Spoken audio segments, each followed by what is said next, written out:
Greetings to you in studio and to the viewer at home. We are here at Quickney today to attend the 43rd commemoration of the 1982 and 85 Maseru Massacre, wherein 30 South Africans were exiled in Lesotho in the fight against apartheid, of course, and wherein those actually 30 South Africans were killed and 12 Lesotho Nationals were killed as well.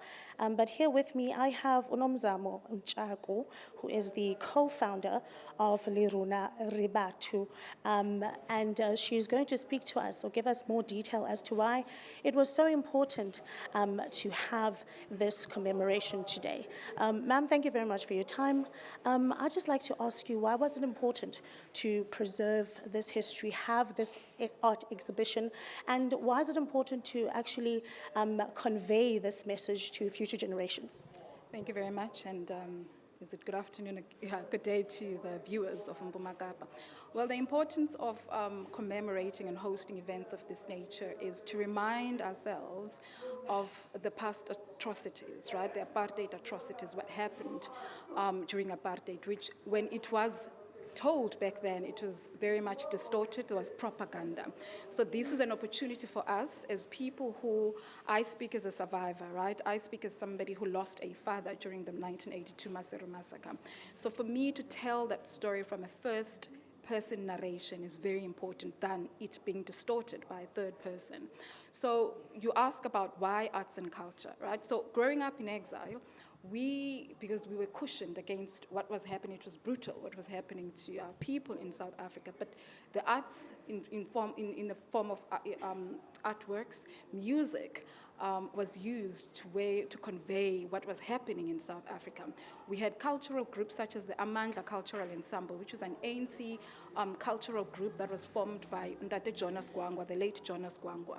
We had Maseru Massacre LL being part of the Midu Art Ensemble. So the art, they were called, cultural activists. So art plays a very important role in how, as a vehicle to tell our history, right? So when we went to the Walter Sisulu Fine Art Department and presented this program to say, as part of our healing journey as people who are directly affected by these tragedies of the 1982 and 1985 Maseru massacres, they then signed on and said, let's do it. And what we used as a way of research material from the students, we gave them archival material, audiovisual, newspaper clippings, and from that, they then produced this compelling interpretive artworks according to their own interpretation. So that was very important because these are young people who are more a third generation. They were not born, but the way the massacres of back then, it still affects us as we are living today. And I remember one of the students, when we were interacting with them,